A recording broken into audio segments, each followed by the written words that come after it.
How to diffuse a man's anger. This is one of the most important skills that women have to learn. And part of learning this skill is understanding men. Okay, this is why for conscious women, they need to recognize that as men have moved more to their female side, they have the potential to be very conscious, but in the beginning, it's like a diamond in the rough. They have the potential to be the greatest partner in the world, but they have new challenges, and he has to learn how to deal with those challenges, but she can deal with those challenges and her own challenges in a way that minimizes it for him. So I teach this because I know for many women, their boyfriend or their husband is not going to take my seminar, they're not going to read my book. They might if she approaches him the right way, but if he doesn't, then women feel like, oh my gosh, this is hopeless. I have all this great information and it's not going to do me any good because he's not learning it, he's not reading it. And the truth is, women have the power to transform a man. You have the power, women. Men do not have the power to transform a woman. So if you came to me and said, gee, John, if you could have a man or a woman take your seminar, your soulmate seminar, for example, if you were to take that relationship seminar, if only one person could do it, is that enough? And who should it be, the man or the woman? Every time, without a doubt, I would say if the woman takes it. Because see, women, you are way more relationship-oriented than men. Men actually buy more relationship books than women, but they're in a different part of the bookstore. They're in the called making money part of the bookstore. Even if a woman's making more money than her husband, she still wants him to make some money, and he knows deep down inside, if he's like not making any money, in most cases, she's not going to be happy with him. So at least in our programming, we know that you make money to be worthy of a woman's love if you're a man. And for women, you don't have that pressure. You might have some pressure, but not even close to a man's pressure about all of that. So understanding where men are today, modern men, will give you greater insight in how to diffuse his anger. Because historically, men were actually taught, never get angry at a woman. You were considered a wimp. You were considered unmanly. You were considered weak if you got angry at a woman. That was like the worst. And yet today, men are getting angry at women all the time. It's like happening like crazy. And what's that about? Well, it's about so much pain that men feel when they can't make a woman happy. Get that? When a man can't make a woman happy, he feels so much pain. And when he feels pain, when he feels rejection, when he feels like he has failed to do what he's here to do, when he can't please the woman he loves, that causes so much pain, what happens is it's a stress. And that stress converts, it actually makes an enzyme called aromatase. Aromatase converts his testosterone into estrogen, and now he gets angry. He gets angry when he's on his female side. Now, if a woman is angry, she's not getting what she needs and she wants, she feels betrayed in some way, she has that anger, and she feels angry. If she can express her anger, talk about her anger, talk about her feelings, because that's part of what's going on inside of her. Underneath it, there'll be some grief, there'll be some sadness, there'll be some disappointment. Underneath that, there's always going to be some fear, because anger and insecurity go hand in hand. We only feel angry when we feel threatened. If we feel threatened because we're afraid, we may not feel the fear, but it's hidden inside the anger. There's always fear behind it. There's always loss behind it. So exploring some anger, some sadness, some fear, these are all going to increase estrogen. Estrogen lower stress for women. If she's heard, if somebody's listening to her when she's expressing her feelings, it also makes oxytocin. And if she happens to be too far on her male side, the oxytocin will lower her testosterone. The expression of her feelings will increase her estrogen. And so oxytocin and estrogen together lower her stress. Oxytocin and estrogen do not lower a man's stress. So when men are simply expressing how they feel, it's not going to lower his stress.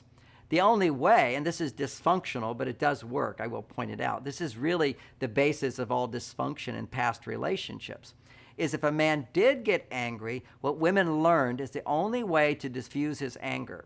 And that's what this message is about, is diffusing his anger. But I have an enlightened way to do it in a moment. But the old-fashioned way, which is what keeps men and women in separate worlds, limits women into these very stereotypical roles, and we can't go beyond it to experience the wholeness of who we are, is when a man would start to get angry, a woman would diffuse it by agreeing. Whatever he's angry about, she would submit. She would yield. She would say, okay, you're right. Okay, let me find out, what did I do wrong? What else did I do wrong? I'll change. I'll look within myself to see how I can be a better wife. And that made women submissive.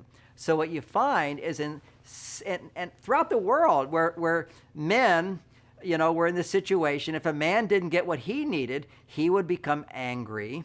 And that's why men were taught, don't feel all your emotions. So we have all these rules about men don't cry, men don't get upset, because if a man did cry or get upset, if there's encouragement for that, he'd go too far to his female side and he loses control. His testosterone goes down. So he would become more stressed by expressing emotion. Now today, it's even worse.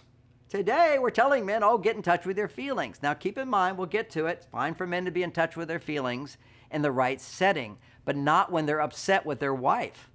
The weakest thing a man can ever do, the worst thing a man can do in a marriage, in a relationship, is to express anger at his partner. The second worst thing he can do, maybe the 10th next, is to be angry about something else.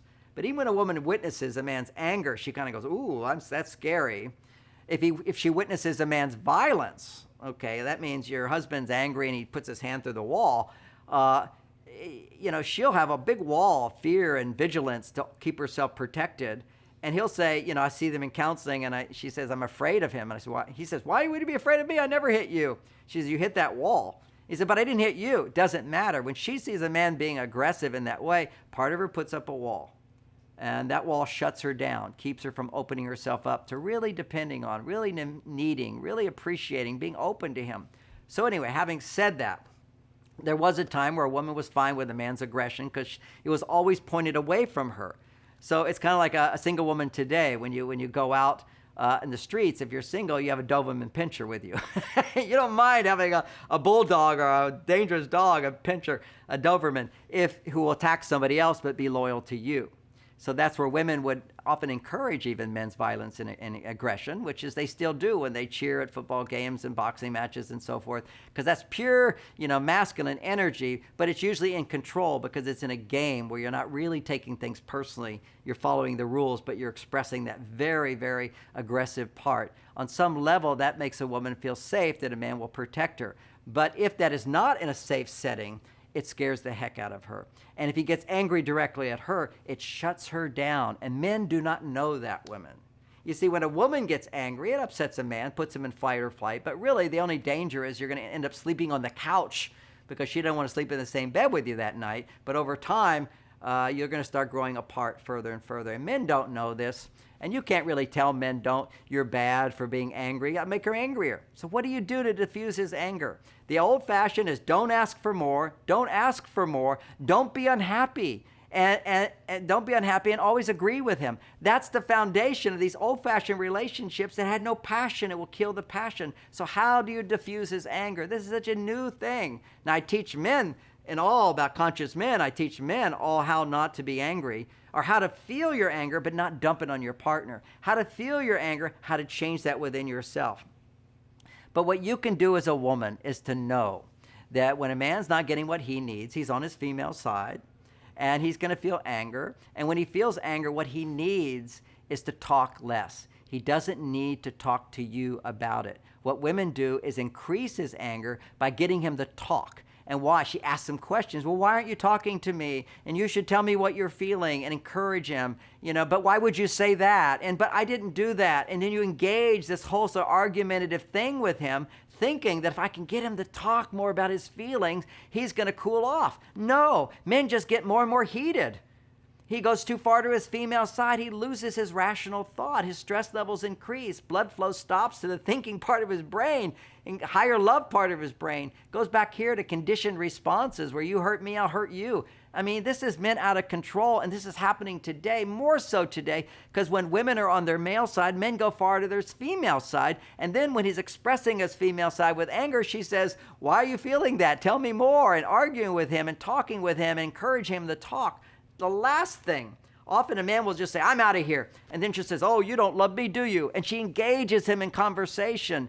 No, don't engage him in conversation. What you have to do is detach, to let go, and do something that supports your female hormones. Don't listen to him. Whenever you're listening to a man's emotions, you're going more to your male side. That puts him more on his female side. He needs to go hang out with his guy friends. He needs to do something on his own. He needs to have a hobby. He needs to go out and play some game. Whatever he needs to do that makes him feel good without you, Tell him to go do that. Encourage him to do that. Or don't tell him, just let him go do that, because he'll tend to go do that. Don't make a big deal out of it. As soon as he starts to get angry, here's something you can do. You can just say, it's really hard for me to hear you when you're angry, so I'm just going to take a time out. And then he'll keep talking, because he's on his girl's side wanting to keep talking, and then walk away. Just walk away. And he says, whoa, whoa, whoa, whoa, whoa. Whatever he says, you just say, really, I need some time. Whatever I say will be the wrong thing. I don't want to say anything right now. Whatever I say will be well, listen to me, he might say. And you say, really, I can't hear a thing because I need to take some time to be alone. Don't let him keep talking, and definitely don't ask him questions. That will diffuse his anger. And then go out and do something nice to make you feel better, come back to your balance, then do something extra special for him. Show him that even though he got angry, a little angry, that you still love him. Because deep down inside of every man, when he's angry, he's on his female side. He's afraid you don't love him. He's afraid that he can't get what he needs from you. He's afraid that unless he changes you, unless he gets you to change your mind about whatever he's upset with you about, that he won't feel better. He's too far on his female dependent side. He just has to come back to his male side, and just don't engage him. And he'll come back to his male side because you took a time out. You let him spend time alone. Then he's forced to feel his own source of happiness within. He calms down. He cools off. Then when he comes back, don't punish him for being whatever you were upset with him about, or whatever triggered him, or whatever complaint you had that made him angry. Just disengage like it didn't happen, and then start giving more love. And he will feel so grateful to you. And over time, he'll learn, not to get angry with you, because all you do is just walk out the room. It doesn't work. You don't want to reward misbehavior with your love. You just simply have a neutral attitude. Remember this: if your dog is jumping up on you, instead of getting angry back at the dog or punishing the dog, you just turn to the side and ignore the dog. And then you come back and you ask the dog to do something and give it a treat. And now you're training that dog in order to do what you want. Now, men are not dogs, but we all as human beings are trainable. We all need training in some sense. We need conditioned responses. If his anger gets you all excited, he can get addicted to anger. What you do is you free yourself from that cycle by having a neutral attitude and getting out of there. Then coming back with love. This is the secrets of how to diffuse a man's anger.